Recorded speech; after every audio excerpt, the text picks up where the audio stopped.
By the way, can you imagine the meltdown that people like Andrea Jenkins, Richard Tice, and Nigel Farage would have if at Labour Party conference or any other political conference they didn't know who the current monarch is? Because it's easier to tell you that the reason all these economic woes exists is because of people who look different, sound different, and have come from and were born in a different place to you, than to tell you the truth. And that is that billionaires in this country and the financial economic elite, the 1% in this country, have for over 3 decades locked the rest of us out of economic prosperity. Do we think she has enough flags, is the question that should be posed.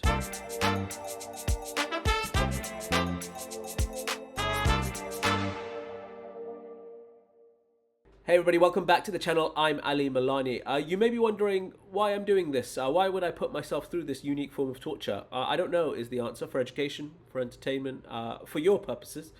So please make sure you like, subscribe to the channel, you comment down below, and you share this video.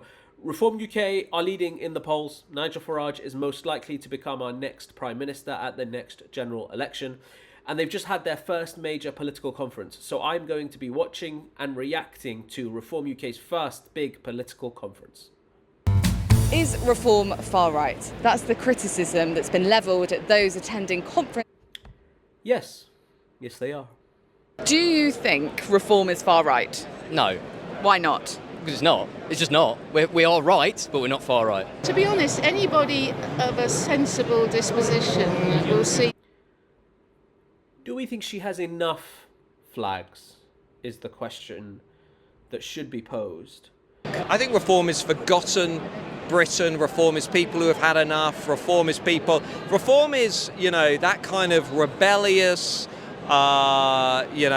underdog, Del Boy, Blitz, Dunkirk, Spirit, all wrapped up into one political party. It's saying we've had enough of the consensus of the last 30 years. That regime is over.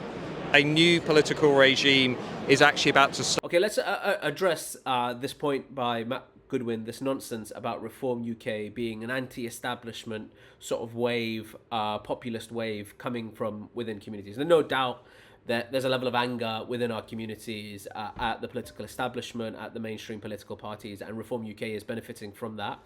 But this idea that Reform is these anti-establishment figures who are fighting against the sort of big political establishments is not. Nigel Farage is the most establishment figure that you can get. The man has stood for Parliament over 4 times. He finally got elected in Clacton. He's a former city banker.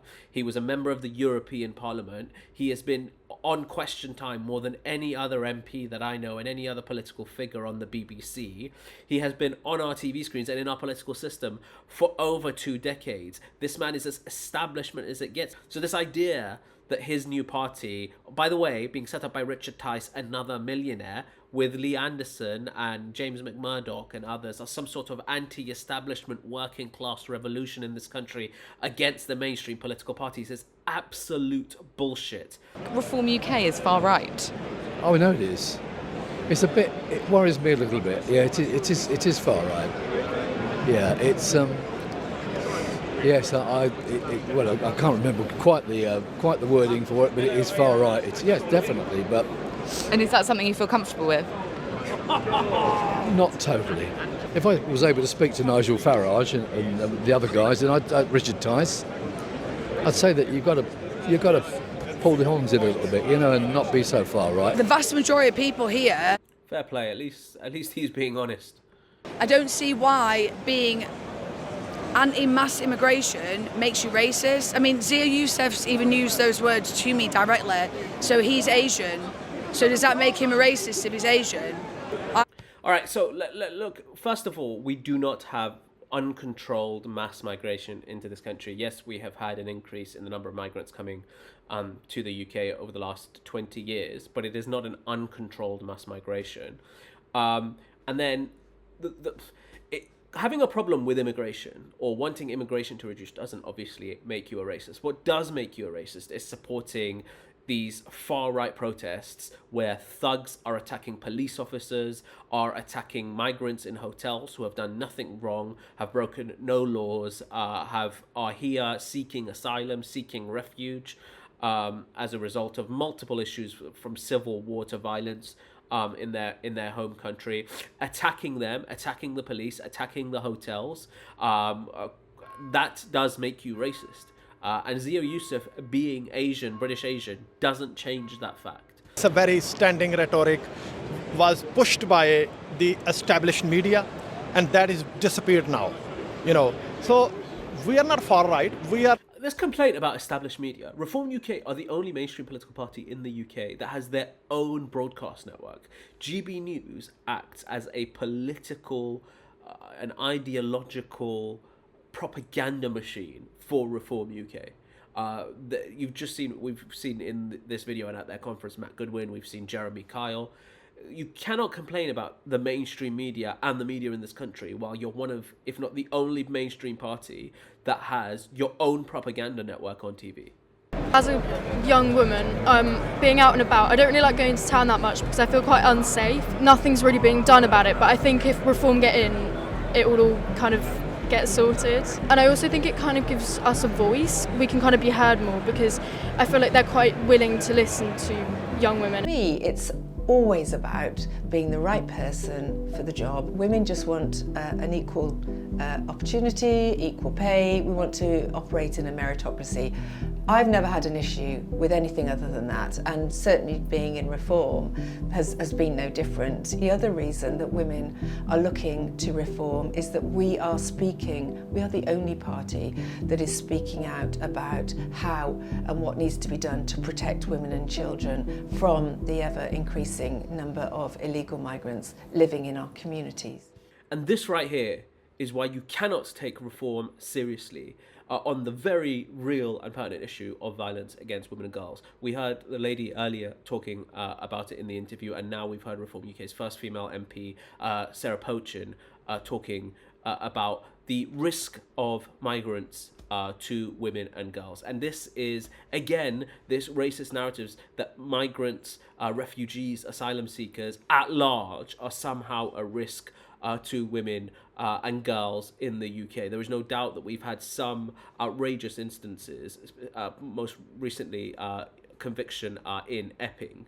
But these are people who have refused, by Sarah Pochin being one of them, who have refused to speak out at the fact that Reform UK has within their own parliamentary ranks James McMurdoch, an MP who was given a custodial sentence, who went in front of a court and was found guilty and given a custodial sentence for domestic violence against his girlfriend. So a party that wants to stand up for women and girls cannot have within their own ranks an MP who has been criminally convicted for domestic violence. This is a political party led by Nigel Farage who refused to come out and speak out against women who were murdered by police officers in our streets. Sarah Everard, when she was murdered by a police officer in our streets, he didn't join the protests. He didn't speak out against it. The only time this political party has spoken out against violence against women and girls is when it's a migrant who has either been accused or has been convicted of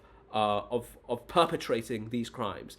This is a political party, and this is a political figure, and this is a political leadership that will only use and weaponize in the most disgusting way the very real issue of violence against women and girls in our country to further either a racist view towards migrants and refugees or to further their political project of getting and putting Nigel Farage into number 10. Our Planet Normal guest this week has become a living symbol of two-tier Britain. The sheer injustice she has suffered has shocked millions of people across Britain and indeed across the whole world. She's a wonderful mum. This is Lucy Connelly. Little kids from every corner of the earth she's taken wonderful care of. So I am, of course, referring to Britain's favourite political prisoner. Ladies and gentlemen, please give the warmest of welcomes to Lucy Connelly.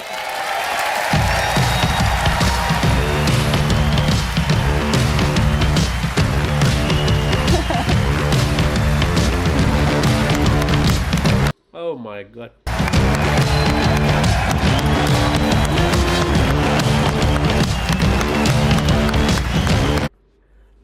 Lucy Connelly is someone who pleaded guilty to inciting hatred and violence and served a custodial sentence of 1 year in prison for her self-confessed tweet that incited violence and hatred on our streets. By the way, this isn't in theory. This was at a time when people were protesting outside of asylum hotels, committing violence against police, setting things on fire, throwing bricks through windows, attacking refugees and migrants, attacking mosques. And at that period of time in Southport, when the riots across our countries were erupting, Lucy Connelly went on Twitter and tweeted the most disgusting tweet imaginable. And then when she was arrested, she confessed and pleaded guilty to inciting racial hatred and inciting violence in our communities, and was given a 1 year sentence. Now, I'll be honest, I thought at the time, and I still think to this day, that a 1 year sentence for a tweet was far too harsh, and I didn't think was a proportionate sentence for the crime that she had committed. That being said, to put her on stage and bring her out as if she's a political prisoner like Nelson Mandela and has been freed after Keir Starmer personally persecuted her and put her in prison is absolute crazy behavior. It's absolute nonsensical behavior. And you cannot, as a political party, claim any form of legitimacy or talk, by the way, in any way, shape or form about law and order when you bring onto stage at your first major political conference on main stage and give a huge round of applause, a standing ovation to, and bring her out with all this fanfare, someone who pleaded guilty just last year to inciting racial hatred and violence on our streets, who served a year in prison for that crime. And then at your first political conference, you bring her out as if she was a political prisoner. Primary school, children, a little boy, little girls at age 6 to 7 years old are being asked questioning PHSE whether, little Timmy, what the negatives about being a boy and what would you like to be. Is that definitely true though? That's true, yeah. I've read the curriculum. I'm not going to go into the school, so I don't think that's appropriate, but my point still stands. He won't go into the school and he won't go into the curriculum because it isn't true. You don't have little boys and girls being told the negatives about being boys and girls. That's just not true. But it serves this conspiracy theory of this woke curriculum brainwashing young people around the country. And why I joined was because a lot of young people like myself can't afford car insurance, won't be able to get a deposit on a house. And what type of future is that? There's no apprenticeships, there's no work experience, it's just Mickey Mouse degrees. Okay, well, let's ignore the Mickey Mouse degrees, sort of that traditional woke woke conspiracy theory about how university colleges are brainwashing kids' minds. The reality is, I think it's important that even as we disagree so fervently with what Reform are offering, that we recognize the anger. So just because the response of so many people's anger is so often so wrong, from the violence against police officers to the protests outside asylum hotels to the often outright racist rhetoric that's coming from far-right activists, political commentators, and politicians in this country, it doesn't mean that the anger isn't justified. There is an enormous amount of anger in our communities around the fact that you can't get on the housing ladder and the housing crisis that exists in the country, the run-down public services, the once great NHS where you have to wait 8 hours in an A&E waiting room before you're even seen by a nurse or a doctor, the fact that school sizes are getting bigger and bigger and there's less teachers, the fact that jobs are harder to come by, well-paying jobs are harder to come by, that wages are shrinking. All of these things are true. People have an absolute right to be angry because politics has failed them. The mainstream political parties has failed them. And all of the economic burden of our economic problems are being placed on ordinary people, on ordinary families. That anger is absolutely justified. The only problem is people are being bamboozled and being tricked by charlatans like Nigel Farage to believe that the reason you're waiting in these waiting rooms at hospitals for so long is because of the Brown family that's sitting next to you. The reason you can't get on the housing ladder is because there are immigrants and refugees and asylum seekers who have moved in next door. They have tricked people with these conspiracy theories and these classic racist tropes, because it's easier to tell you that the reason all these economic woes exists is because of people who look different, sound different, and have come from and were born in a different place to you, than to tell you the truth. And that is that billionaires in this country and the financial economic elite, the 1% in this country, have for over 3 decades locked the rest of us out of economic prosperity. They have gotten richer while we have gotten poorer. They continue to enjoy fantastic services, healthcare services, whether it's private, educational services, their kids go to private schools, while the rest of us are having to live with public services, educational services, health services that have been deprived of funding for over 2 decades. It's easier to tell you that it's the people who look and sound different next door than to tell you the truth. Nigel Farage and his political party are acting as a shield to the most economically well-off, the 1%, the billionaires in this country. And they are taking the anger, the real and justified anger that exists in our communities, and they are bouncing that towards the most vulnerable people in our society. Why? To protect their billionaire donors, to protect their mates in the city. That is the purpose of Nigel Farage. That's the purpose of reform, to redirect your justifiable anger to the most vulnerable as opposed to where it should lie. And that is with the 1%, the billionaires, the most rich in this country, who over the last 2 decades, while the rest of us have suffered, have gotten richer, have gotten better off, and have been protected by the financial and political elite in our country. One of the interesting things is the age of the members that we see here. A lot of them are quite a lot younger than you might expect. I'm 21 years old. 19. I am 19 years old, okay. I'm 19 and I'm here because I believe Britain desperately needs change. We're going to have a chat to them and find out why they're here and what they think. Policies on migration definitely are a big hitter for me and most people, I think, because it seems that, illegal migration has been an issue for years and nothing really seems to have been done by it.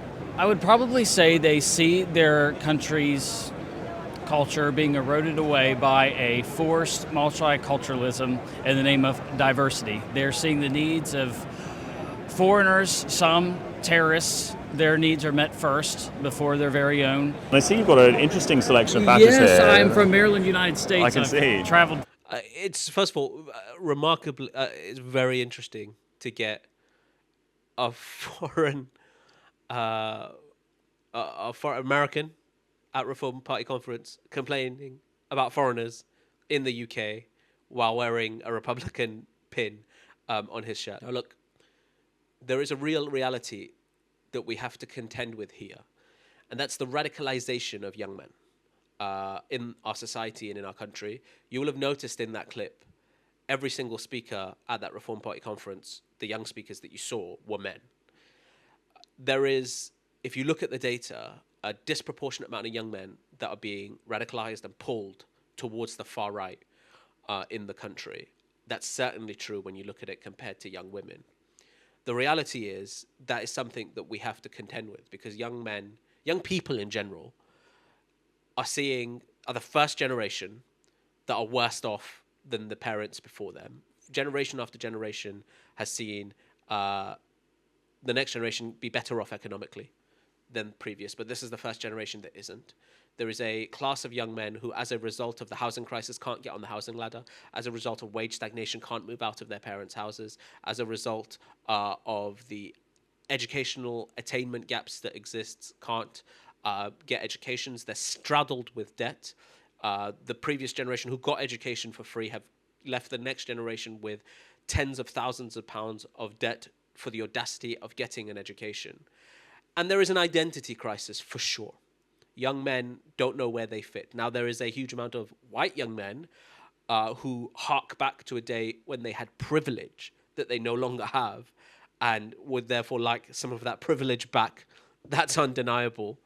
And that's some of the migration stuff you hear. It's certainly true with some of the misogyny that exists. But we have to contend with and have an open conversation about the fact that there is a real radicalization of young men in our society, being pushed and pulled towards the far right, being infantilized by hateful figures like Tommy Robinson. I want my country back.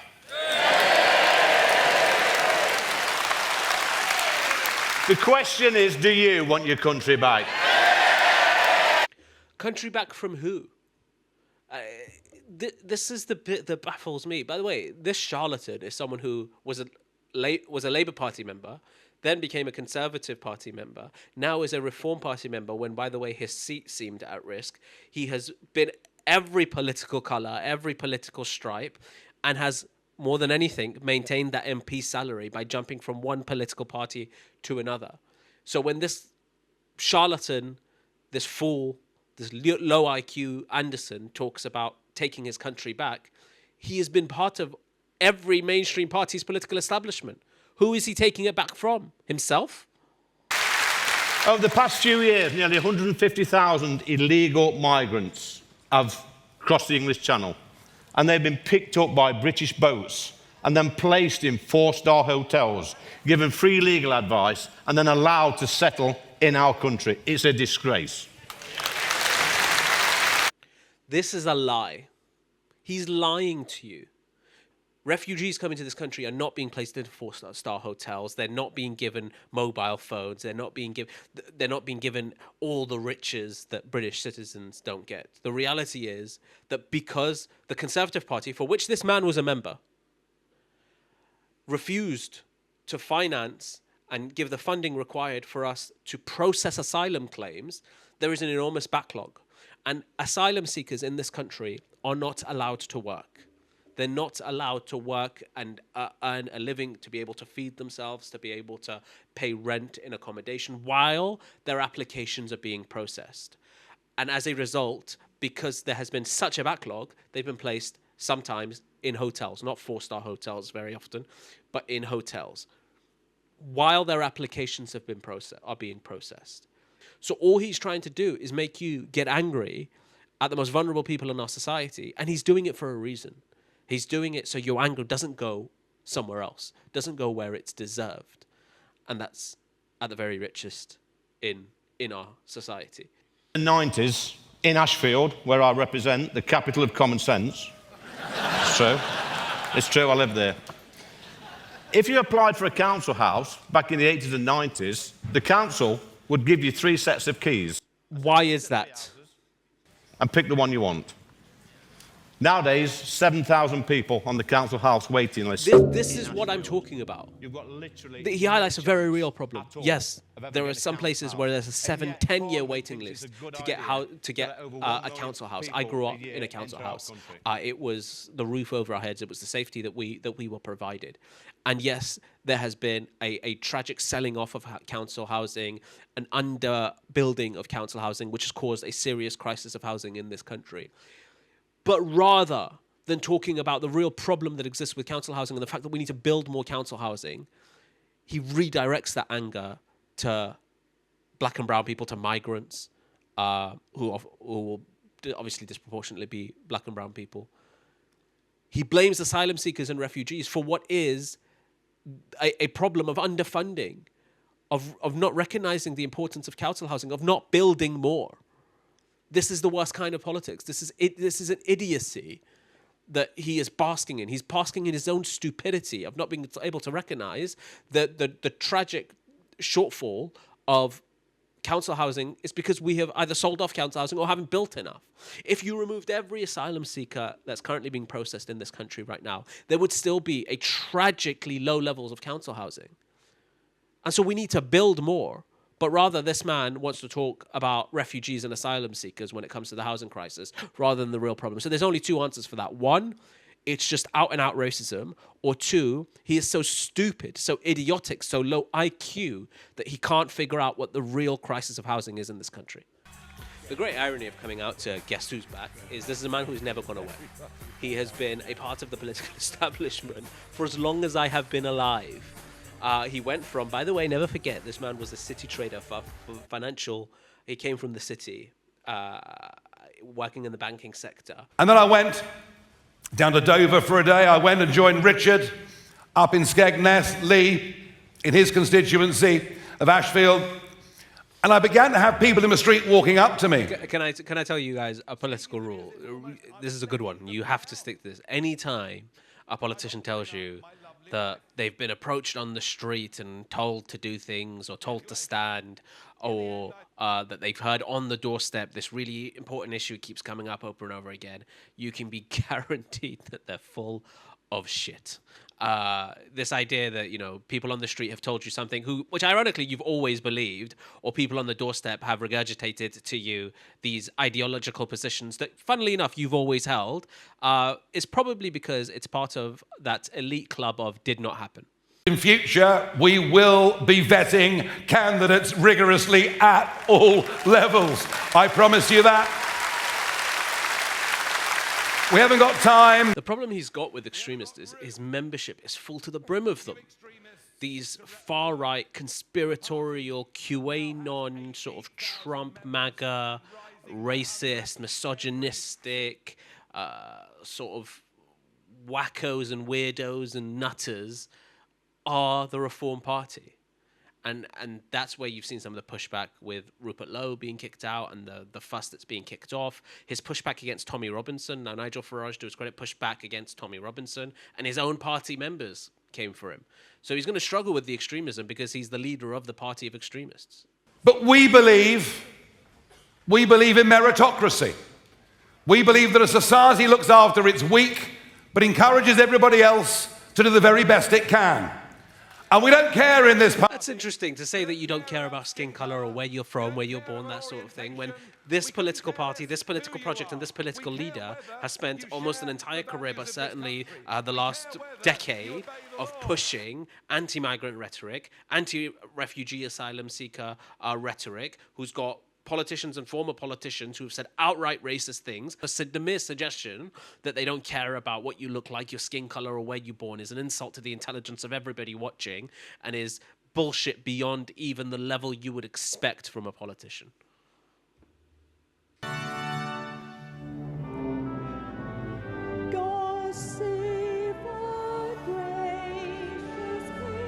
Was she just singing God Save the Queen? I'm going to go back here.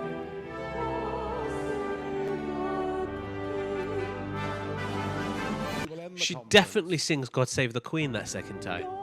And by the way, can you imagine the meltdown that people like Andrea Jenkins, Richard Tyson, Nigel Farage would have if at Labour Party conference or any other political conference they didn't know who the current monarch is, but yet they still claim to have some sort of occupying power on patriotism in this country because they drape themselves in flags, because there's 16,000 flags everywhere, and they sing the national anthem. They pretend that they are the owners and occupiers of patriotism in this country when she doesn't even know who the monarch is. The Queen died 3 years ago. We have a king, by the way, Andrea, if you needed telling.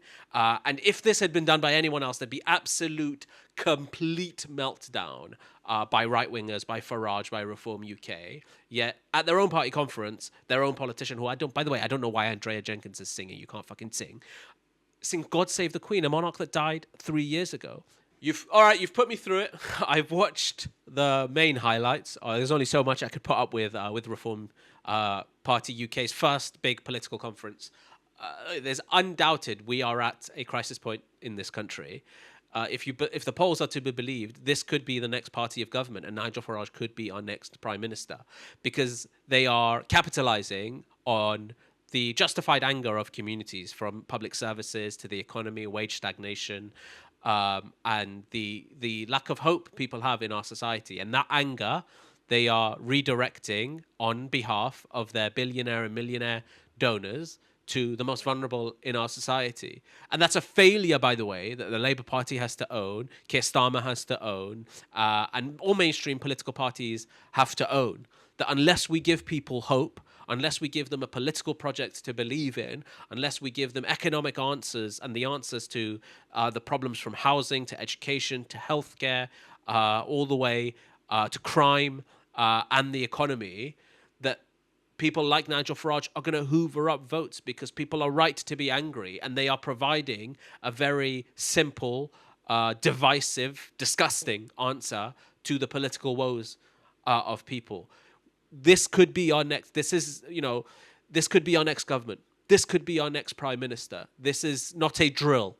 This is a reality. And unless the political parties, the mainstream, whether it's the Labour Party, get their acts together, unless politicians are able to address the real economic woes, the angers that exist in our communities, and the real problems that exist, we are on the precipice of the first time in British history of having an extremist far-right government led by Nigel Farage. So if this isn't the wake-up call that you need before we're headed towards an extreme government, a far-right government, I don't know what other bells need sounding or what other alarms need going off. Listen, if you've gotten through this video with me and you've made me sit through this, you've got to comment down below any other bits that I've missed from Reform Party conference or on the Reform Party. What other things we should be looking at and reacting to. Subscribe to the channel. We've got so much more content coming your way, and I'll see you on the next one. Salams.